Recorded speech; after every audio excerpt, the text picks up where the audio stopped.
तीन दोस्त एक स्टाइलिश कैट, एक हैंडसम डॉग और एक पिग। ये तीनों हमेशा साथ ही घूमते थे, पर पिग अक्सर उदास रहता था। उसे लगता था कि वो गरीब है, तुच्छ है और दोस्तों के सामने कुछ भी नहीं है। लेकिन फिर भी अपनी दोस्ती के लिए वो हमेशा स्माइल करता रहता था। कैट और डॉग उससे प्यार करते थे, लेकिन अक्सर उसका मजाक उड़ा देते थे, उसकी सिंप्लिसिटी पे जोक्स क्रैक करते। एक दिन शाम को कैट और डॉग अपनी शाइनी कार लेकर पिग को लेने आए। पिग घर से बाहर आना ही नहीं चाहता था। धीरे से बोला, नहीं, मुझे नहीं जाना।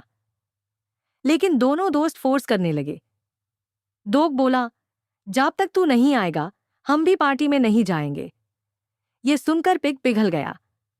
धीरे से बाहर आया और बोला, मेरे पास सही केपीडे नहीं है, इसीलिए मैं नहीं आना चाहता था। कैट और डॉग हंस दिए और उसे कार में बिठा लिया। फिर बोले, अरे कब से वेट कर रहे हैं तेरा यार। और दोनों हंसने लगे। चल पार्टी चलते हैं। क्लब पहुंचते ही सब कैट की ब्यूटी और स्टाइल की तारीफ करने लगे। डॉग को देखकर लोग बोले, वाओ कितना हैंडसम है। पर जैसे ही पिग कार से उतर कर आया, सब जोर जोर से हंसने लगे। पिग की आंखें झुक गई। कैट गुस्से में बोला, कपड़े नहीं थे तो बोल देते, मैं नौकर के कपड़े भी ले आती तुम्हारे लिए। पिग की आंखों में आंसू आ गए। उसने धीरे से कहा, मैंने तो पहले ही बोला था मुझे नहीं आना, तुम लोग ही फोर्स करके लाए। ये सब एक बेर दूर से देख रहा था।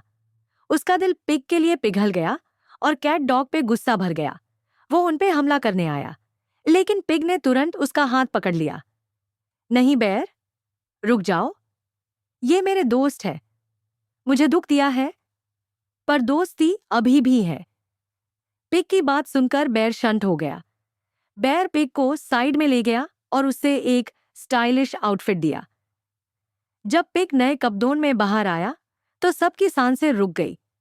वो एकदम स्मार्ट और हैंडसम लग रहा था। क्राउड चुप हो गया। कैट और डॉग भी शॉक हो गए। तब उन्हें अपनी गलती का एहसास हुआ। कैट ने आंखें नम करके कहा, सॉरी पिग, हमने गलत किया। डॉग भी बोला, फॉरगिव अस भाई, तू हमारा असली दोस्त है। पिग ने मुस्कुराते हुए कहा, तुम हमेशा मेरे दोस्त रहोगे, आओ गले मिलते हैं। तीनों गले मिल गए। क्राउड क्लैप करने लगा। बेर ने खुश होकर कहा, पिग, तुम्हारी इंसानियत ने मुझे इंप्रेस कर दिया। कल से मेरी कंपनी ज्वाइन करो। मुझे तुम जैसे ही बंदे की जरूरत है। और उस रात वो पिग जो हमेशा छोटा फील करता था, उसने अपनी दोस्ती, अपनी इज्जत और अपना फ्यूचर पा लिया। और दोस्तों, कहानी यहीं पे खत्म नहीं होती। अगले पार्ट में और भी ट्विस्ट आएंगे, तो फॉलो करो और देखते रहो स्टोरीज, वरना पिग नाराज हो जाएगा।